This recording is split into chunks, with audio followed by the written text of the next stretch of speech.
저는 크게 네 가지 측면에서 좀 개선을 하는 게 좋겠다는 생각인데요. 거버넌스 신속화인 실증 특례 사후 조치 등 면에서 개선할 부분이 많은 것 같습니다.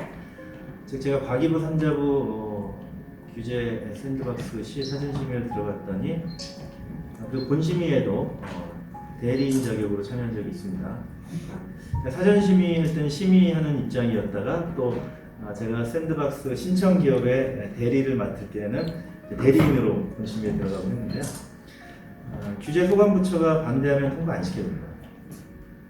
근데 어느 부처가 우리가 스스로 할 수 있는 일을 다른 사람의 손을, 다른 부처의 손을 통해서 그 부처의 실적이 되기를 원하겠어요.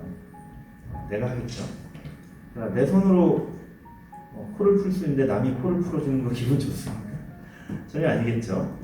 내가 밥 먹을 수 있는데 남이 밥 먹여주는 거 좋겠어요? 전혀 아니겠죠. 내가 빛날 수 있는 일을 그 빛을 남이 가져와서 다른 사람의 영광이 되면 좋지 않겠죠. 마찬가지 논리가 여기도 다 적용됩니다. 그래서 우리가 심의 중이니까, 우리가 검토 중이다. 우리가 검토 중이니까 다음에 합시다. 이런 식의 입장이 많은데 겉으로는 그렇게 얘기를 하지 않고요. 여러 가지 문제가 있어서 이거는 하면 안 됩니다라고 일단 반대를 하는 입장을 많이 볼 수가 있습니다. 그건 심의용 구성에 문제가 있다고 보여주고요. 가장 큰 건 위원장 부처인 과기부와 다른 부처가 대등한 장관급 레벨이라는 거죠. 같은 장관급 레벨이니까 국무회의에서 너도 장관 나도 장관인데 너 장관, 너 과기부 장관, 너 산자부 장관을 위해서 우리 부처가 희생양이 되기는 싫은 거죠. 이게 가장 큰 문제인 것 같고요. 그리고 또 하나는 심의위원 구성 자체에 그 해당 부처의 국장급이 심의위원으로 들어온다는 거는 위원과 비위원의 차이는 당연히 발언권이 있습니다. 계속 회의에 앉아서 계속 반대 발언을 할 수가 있어요. 아시죠? 그런 등의 문제를 가지고 있는데 물론 협의를 통해서 추진하자고 하지만 규제 샌드박스 규제 혁신법이라는 측면에서는 미흡하거든요. 이렇게 여유 있을 시간이 없거든요. 아시다시피. 그리고 규제 부처 입장이 그러다 보니까 강하게 관여이 되고요. 시민 관점이 많이 부족한 것 같습니다. 참여하는 위원들이 시민의 대표격이라고 하는데 해당 사업자들이 좀 더 많이 참여해야 될 것 같고 또 소비자도 많이 참여해야 될 것 같은데 이런 위원 구성은 좀 적고 또 소비자 단체가 참여하긴 하는데 아시다시피 우리의 소비자 단체는 또 일정한 편향성을 가지고 있잖아요. 진정한 시민의 입장을 대변하는 곳이 없다고도 볼 수 있기 때문에 부족하다고 볼 수 있기 때문에 많이 부족한 것 같습니다. 또 한편 공급자가 너무나 주도적인 역할을 하는 거예요. 우리가 운수산업 혁신 방안에서 보듯이 결국 택시로 돌아갔죠. 공급자 간 사회적 갈등이 존재할 시에는 심의가 보류되는 현상을 많이 봅니다. 공급자 간 사회적 갈등 통해 심의가 보류되는 사례는 말씀드렸다시피 모빌리티 쪽입니다. 택시라는 공급자는 규제의 수혜자이긴 한데 소비자는 아니잖아요. 소비자는 전 국민입니다.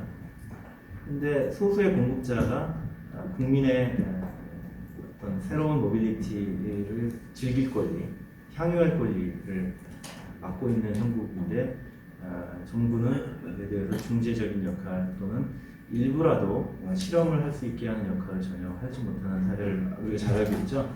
이렇게 공급자 간 갈등이 심하면 아예 심의가 보류돼요. 그래서 BM 설계하실 때 이런 거 다 피해셔야 한다는 것이에요. 이렇게 험난한 전장에 뛰어들면 안 된다는 거죠. 한참 전쟁터가 벌어지고 있는데 거기에 혁신 BM이라는 군복을 입고 들어가면 피해가 구별 안 되고 그냥 같이 휩쓸릴 가능성이 높은 것 같습니다. 그리고 좀 전에 잠깐 언급드렸던 신속 확인으로 쉽게 개선할 수 있는 부분인데 실증 틀에 전환해서 실적을 만드는 규제 창조로 의심되는 사례가 많이 보입니다. 이런 것들은 좀 면밀히 분석해서 언론도 좀 비판적인 입장을 좀 취해 주셔야 될 것 같은데 아직은 성과를 자랑하고 또 그것을 좀 받아주는 단계라면 이제부터는 더더욱 좀 비판적 칼날을 들이대야 되지 않을까 하는 생각이 들고 저희 이제 포스코 범죄특허 지원단에서도 이런 활동에 좀 집중하기 위해서 오늘 이렇게 말씀도 드리고 또 좀 더 정부에게 도움이 될 수 있고 국민에게 도움이 될 수 있도록 좀 더 면밀한 분석을 해보려고 합니다. 임시허가는 따져보면 12%밖에 안 됩니다. 아까 81건을 글로벌 어떤 나라보다도 44일 만에 빨리 통과시켰다고 얘기하고 건수도 많다라고 얘기하지만 실제 핵심적인 것은 사업을 할 수 있는 임시허가잖아요. 실증승인은 사실 실험해보는 거라서 부가 조건이 많습니다. 예를 들어 이번에 지역규제 특구로 통과된 강원도인가요의 원격 의료, 중증 질환자 원격 의료 모니터링은 환자 수가 1000명으로 제한되어 있어요. 1000명 넘으면 중단해야 되는 거예요. 1000명 안에 실증을 하지 못하면 중단입니다. 뭐 이런 거거든요. 그럼 임시허가가 정말 핵심 중에 핵심이라고 볼 수 있는데 어떻게 81건 중에 9건인 거죠. 9건밖에 없을까? 허가할 만한 게 9건밖에 없나? 우리나라의 혁신은 이렇게 빈약한 건가? 혁신가들이 이 정도밖에 안 되는 건가? 아니겠죠. 아까 말씀드린 여러 가지 이유 때문에 결과가 이렇게밖에 안 나오는 거예요. 왜 9건밖에 없겠습니까? 900건, 9000건도 가능하겠죠. 현재 만들어진 조건문으로 통과되는 것은 아까 말씀드린 여러 가지 조건을 충족시켜야지만 되는 것 같아요. 그래서 저는 오히려 임시허가가 부족한 것은 과감한 혁신이 부족하다고 비판을 해줘야 되는 것이라고 보고요.